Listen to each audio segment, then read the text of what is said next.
Ternyata ada Australia di balik reklamasi Ancol. Anies antek asing dong. Artikel ini dilansir dari siwo.com, ditulis oleh Manuel Mawengkang. Ada investor asing Australia di balik reklamasi Anies. Saya curiga bahwa selama ini isu-isu yang dikaitkan dengan agama terkait reklamasi Ancol yang akan dibangun Museum Nabi dan rumah ibadat itu hanyalah isapan jempol atau penenang saja. Isu terkait SARA yang dimainkan oleh Anies dan pendukungnya ternyata bukan menjadi alasan utama dalam pembangunan reklamasi di Ancol yang belum ada AMDAL-nya itu. Ternyata ada asing di balik reklamasi Ancol. Selama ini kita mengetahui bahwa investor dari Australia memang sudah mengembangkan Ancol. Mungkin sejak tahun 2017 saat Anies baru menjabat menjadi gubernur, ia memberikan saham Ancol kepada Australia.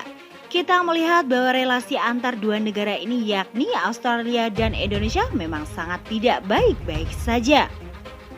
Relasi Indonesia dan Australia ini memang sepertinya agak tegang karena Australia banyak menyimpan orang-orang yang menjadi buronan polisi di Indonesia.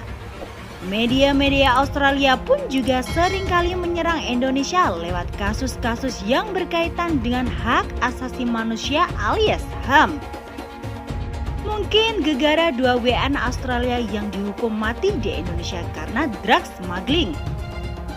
Baru-baru beberapa bulan ini juga media Australia mendukung Anies dan mengabarkan bahwa dia sudah tahu COVID di Jakarta sejak Januari.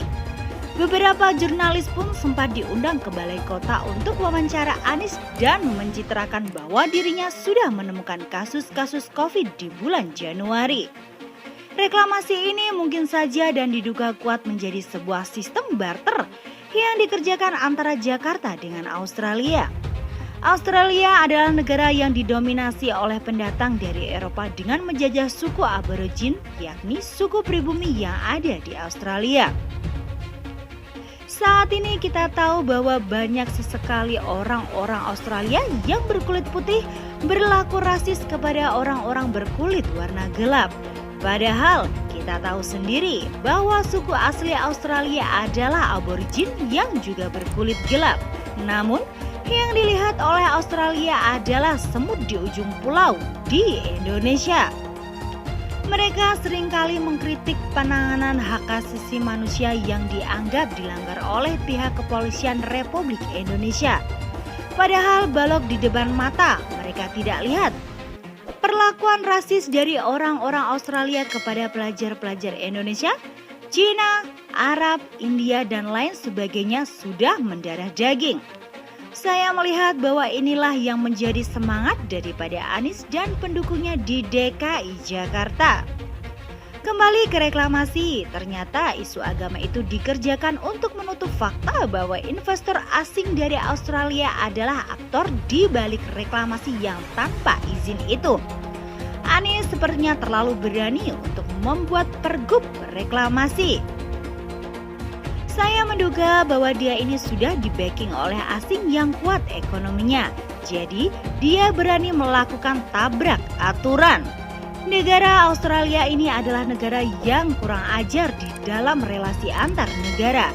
Negara ini memang suka mengatur-ngatur kebijakan negara lain. Salah satunya adalah pernah diketahui seorang dosen yang keluar masuk Australia Indonesia lewat visa peneliti. Padahal yang ia kerjakan adalah memframing buruk negara ini lewat wawancaranya kepada orang-orang yang berafiliasi kepada SJW. Saya pernah menulis artikel ini tentang Rob Tapsel dalam 2 bahasa. Sepertinya Australia pintar mencari politisi oposisi yang ada di Indonesia. Dalam hal ini, Australia mencoba untuk merangkul Anies untuk melancarkan strategi mereka. Apalagi Australia saat ini sedang mengincar sebuah tambang emas di Papua yang disebut-sebut sebagai Heaven on Earth Freeport. Jangan sampai Australia mengadang Anies itu maju ke Pilpres tahun 2024 dan mungkin saja bahwa Australia sedang menguji Anies lewat reklamasi di Ancol sebagai semacam CV atau mereka mensupport Anies di 2024.